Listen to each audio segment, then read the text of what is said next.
Login with PayOne ID, PAN card select करें। First retailer को coupon buy करना होगा। दो तरह के कूपन्स अवेलेबल हैं, 107 और 72। 107 में फिजिकल कार्ड के साथ ईमेल पर सॉफ्ट कॉपी भी मिलेगी।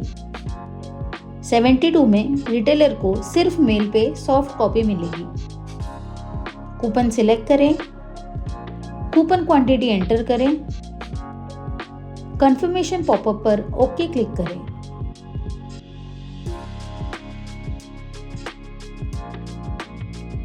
पैन करेक्शन सिलेक्ट करें। रिटेलर को यहाँ कितने कूपन्स अवेलेबल है वो दिखेगा। कूपन सिलेक्ट करें। अब आप NSDL साइट पर रीडायरेक्ट होंगे। एप्लीकेंट के आधार डिटेल्स ध्यान से दर्ज करें। पैन दर्ज करें। आधार डिटेल्स के अनुसार शीर्षक और एप्लीकेंट का नाम चुनें। जन्म की तारीख दर्ज करें। लिंक दर्ज करें। आधार कंसेंट मैसेज पर क्लिक करें। कंसेंट मैसेज पर क्लिक करके एप्लीकेंट पैन एप्लीकेशन के प्रयोजन के लिए आधार डेटा का उपयोग करने के लिए सहमति प्रदान करेगा। सबमिट बटन पर क्लिक करके एप्लीकेशन का डेमोग्राफिक ऑथेंटिकेशन किया जाएगा। नाम दर्ज करते समय कृपया इन महत्वपूर्ण बातों का ध्यान रखें।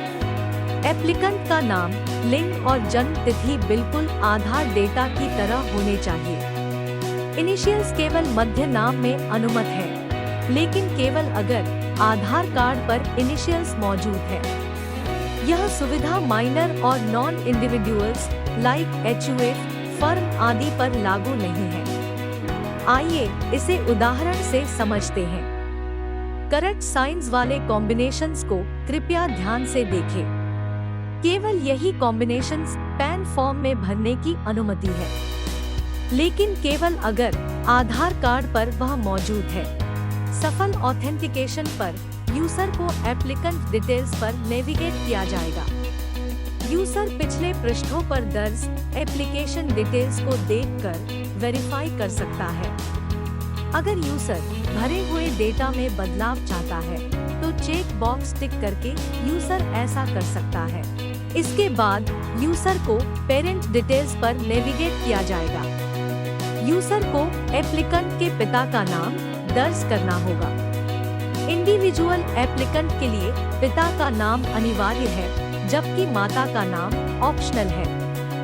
यदि यूजर कार्ड पर प्रिंट होने के लिए माता का नाम चुनता है, तो माता का नाम दर्ज करना अनिवार्य है। माता के सिंगल पेरेंट होने की स्थिति में यूजर सिंगल मदर फ्लैग चुन सकता है और माता का नाम दर्ज कर सकता है।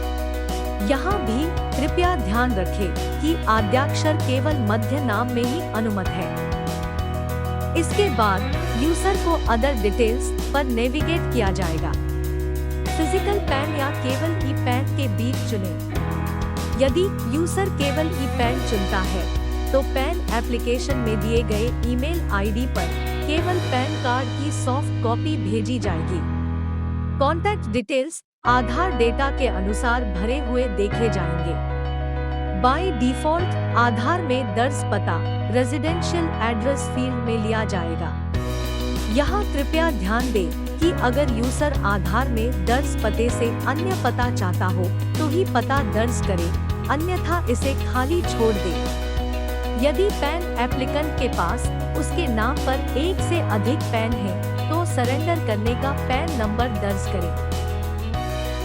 प्लेस ऑफ वेरीफायर और दिनांक दर्ज करें। इसके बाद यूजर को कंफर्मेशन पृष्ठ पर नेविगेट किया जाएगा।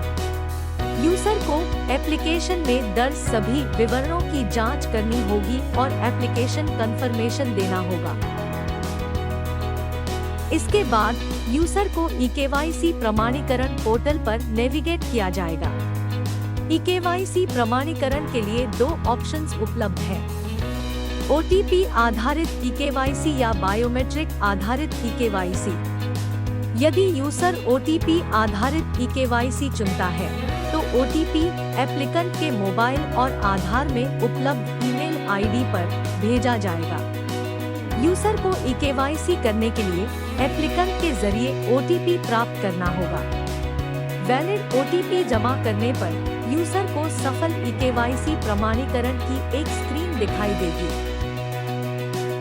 बायोमेट्रिक आधारित ई-केवाईसी के लिए मॉर्फो, मंत्रा या प्रिसिजन में से किसी एक बायोमेट्रिक डिवाइस को संबंधित कंपनी के RD सेवा ऐप के माध्यम से गूगल प्ले स्टोर से डाउनलोड और रजिस्टर करना होगा।